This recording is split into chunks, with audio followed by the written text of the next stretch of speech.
friends. So, what's up? We're continuing our series on learning about tinting tools. And in this lesson, I'm going to talk a little bit with you about consumable components.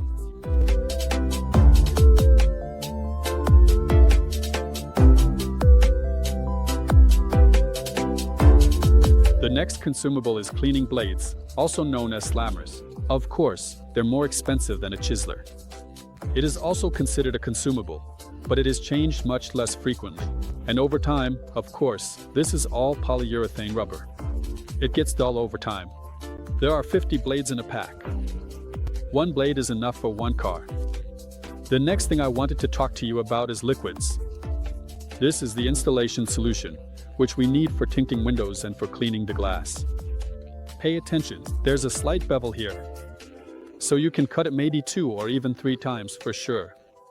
The cost of the rubber, here I have 1 meter in my hands, is about $3. And of course, the main consumable is, naturally, the window tint film. For that, you'll need about 3 square meters of film.